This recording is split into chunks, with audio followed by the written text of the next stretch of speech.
This is Snapper Carr, returning to our continuing coverage of the death of Superman. I'm here at First Metropolis Cathedral, where just hours from now, services will be held for the world's greatest hero. In addition to friends, colleagues, and loved ones, heads of state from over 400 countries are expected to attend today. In the streets of Metropolis, as in cities all over the world, thousands have gathered to pay their last respects to the Man of Steel.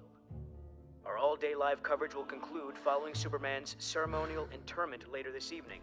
Afterwards, our panel of commentators and pundits will debate the question on everyone's lips. Without Superman, can there be a Justice League? Our coverage of the death of Superman will continue. I must admit, I'm also concerned about the League's future. Never expected to hear that kind of talk from you, John. How many battles did we win simply because he was there? Yeah. I used to be able to goof around so much because I knew Superman had my back.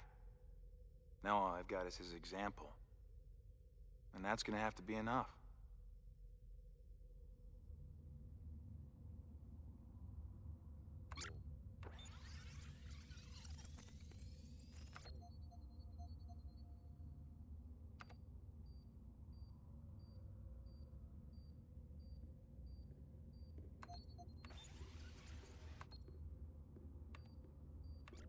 What is it, Alfred?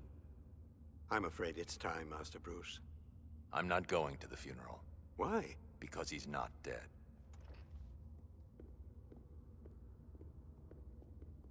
What tipped me off was the lack of evidence. Sir? I brought all this from the crime scene, and I've examined it every way I know how. And you found? Absolutely nothing. No scorching, no residue, no radiation. Objects were here, then they were gone. I'm afraid I don't understand. Matter can't be created or destroyed, just changed from one form into another. As you say, sir. I believe I heard something about that when I attended grammar school. So, unless the law of conservation of mass has been repealed, there's still hope. That's wonderful news, Master Bruce. Nevertheless, don't you think you should make an appearance? What for? I've got work to do.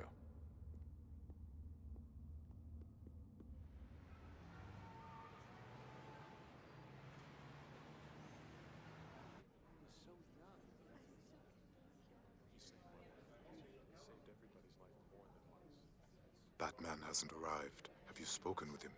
He's still not answering calls. He doesn't handle loss very well. Is that him now? I can't see. I can.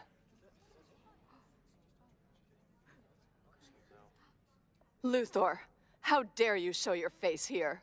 Lois, You've come to gloat. You've tried to get rid of him for years. Are you happy now? Isn't this what you've always wanted? I hate you!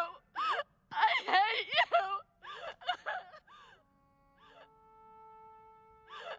you! Believe it or not, I'm going to miss him too.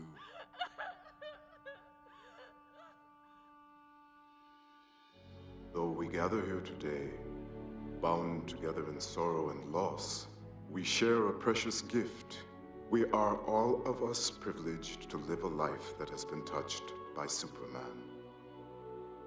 The Man of Steel possessed many extraordinary gifts, and he shared them with us freely. None of these gifts were more remarkable than his ability to discern what needed to be done, and his unfailing courage in doing it, whatever the personal cost. Let us all strive to accept his gift and pass it along as an ongoing tribute to Kal-El of Krypton, the immigrant from the stars who taught us all how to be heroes.